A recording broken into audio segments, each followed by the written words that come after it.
আসসালামু আলাইকুম। Garden friend channel থেকে আপনাদের স্বাগত জানাচ্ছি। আমি সোহেল খান। তো আমার পিছনে এই যে গাছটি দেখতে পাচ্ছেন, এটা একটা অনন্য সাধারণ ঔষধি গুণ সম্পন্ন উদ্ভিদ, উলট কম্বল। ইংরেজিতে এর নাম হচ্ছে ডেভিলস কটন। তো আজকে এই গাছের সম্পূর্ণ উপকারিতা এবং এটা আমাদের মানবদেহের জন্য কি কি কাজে লাগে সব কিছু বলবো। তো আমাদের সাথে থাকুন, দেখতে থাকুন কি আছে ভিডিওর পরবর্তী অংশে। ছবিতে দেখুন, উলট কম্বলের ফুল খয়েরি রঙের হয়ে থাকে এবং এভাবে নিচের দিকে ঝুলে থাকে, কিন্তু এর ফলগুলো হয় ঊর্ধ্বমুখী এবং দেখতে অনেকটা কামরাঙার মতো, এবং একটি ডালে এভাবে অনেকগুলো ফল দেখা যায়। কিন্তু এই ফল যখন পেকে যায় তখন কিন্তু এই যে দেখুন স্ক্রিনে এরকম আকার ধারণ করে এবং এর নিচে থাকে ফল, বীজ। তো উলট কম্বলের এই ফুল ফল উভয়ই কিন্তু অত্যন্ত কাজে লাগে। তো চলুন দেখে আসি এর ব্যবহার এবং ঔষধি গুণ। উদ্ভিদটি দেখতে পাচ্ছেন আপনারা, উলট কম্বল, এইটি যে মানবদেহের কী পরিমাণ উপকার করে তো সেটা বলবো। তো সবচেয়ে বেশি যে রোগটায় এই উদ্ভিদটা বেশি কাজ করে সেটা হচ্ছে প্রস্রাবের সমস্যাজনিত যে কোনো রোগে। আচ্ছা, অনেকের আছে যে প্রস্রাবের সমস্যা, এই সমস্যাটা যখন মারাত্মক আকার ধারণ করে তখন কিন্তু জ্বর হতে থাকে, ক্রমাগত জ্বর হতে থাকে, যেটা কমে না। তো এই প্রস্রাবের সমস্যা দূর করতে হলে এই উলট কম্বল ডাঁটার শরবত খুবই উপকারী। তো এছাড়া এই একই শরবত কাজে লাগে আপনার, ধরেন পুরুষের অনেক সময় হয় যে প্রস্রাবের সাথে অনেক গুরুত্বপূর্ণ এনার্জি চলে যায়। তো এই এনার্জির ক্ষয়পূরণের জন্য উলট কম্বল হতে পারে একটা অনন্য পথ্য। তো আমার চ্যানেলে থাকা ভিডিও আছে যে কিভাবে উলট কম্বল ডাঁটার শরবত তৈরি করা যায়, আপনারা সেটাও দেখে নিতে পারেন।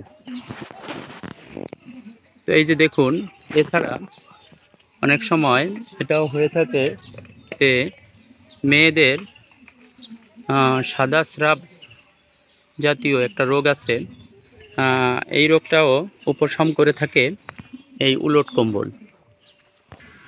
এই উলট কম্বল ডাঁটার শরবত এটা কিন্তু আমাশয় রোগেরও ঔষধ।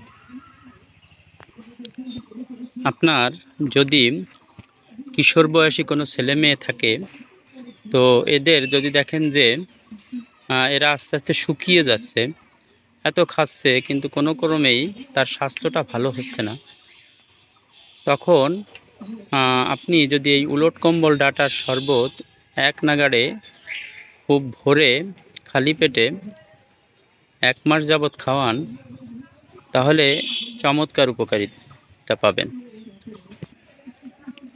তো আমি মনে করি প্রত্যেকের বাড়িতে অন্ততপক্ষে একটি হলেও এই উলট কম্বল গাছ রাখা উচিত।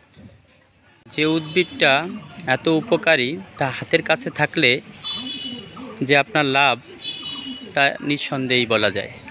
তো দেখুন এখন আমরা কিভাবে একটা উলট কম্বল গাছ থাকলে আপনার বাড়িতে আরও অনেকগুলো চারা আপনি করতে পারবেন, অথবা অন্যের কাছ থেকেও কিভাবে একটা ফল নিয়ে এসে আপনি এর বংশবৃদ্ধি ঘটাতে পারেন। যে আমার হাতে আছে একটা উলট কম্বলের ফল। তো দেখুন, আপনার আশেপাশে কারো বাড়িতে যদি এরকম একটা গাছ থাকে উলট কম্বলের, তো সেখান থেকে ফল পেড়ে আনতে পারেন, পাকা ফল। দেখুন এই ফলকে যদি আপনি একটু ঝাড়া দেন, এই যে এইভাবে একটু নাড়া দেন, দেখুন এর ভিতর থেকে কত বীজ বের হয়, দেখুন কত বীজ বের হয়। এই দেখুন, এই যে, তো এই যে দেখুন এখান থেকে আমি এই যে তুলেছি, এই যে বীজগুলো দেখছেন, এই বীজগুলো শুধু একটু মাটিতে লাগিয়ে দিলেই কিন্তু চারা বের হয়ে যাবে। তো খুব সহজেই কিন্তু আপনি এভাবে চারা করতে পারেন। তো এ সংক্রান্ত কিভাবে আপনি চারা তৈরি করবেন, কিভাবে বীজ বপন করার পরে চারা হবে, বড় হবে, এই সম্পূর্ণ জিনিসগুলো নিয়ে একটা ভিডিও আমার চ্যানেলে আছে, তো আপনারা দেখে আসতে পারেন। তো আজ আর নয়, খুব শীঘ্রই আপনাদের সামনে হাজির হব প্রকৃতির অন্য কোনো বিষয় নিয়ে। তো আপনাদের কাছে অনুরোধ, আমার এই চ্যানেলটি এবং এই চ্যানেলে প্রকাশিত ভিডিওগুলো যদি আপনাদের ভালো লেগে থাকে, প্লিজ আমার চ্যানেলটি সাবস্ক্রাইব করবেন এবং ভিডিওগুলো শেয়ার করবেন, লাইক করবেন এবং এতে কমেন্টস করবেন। তো ধন্যবাদ সবাইকে। আসসালামু আলাইকুম।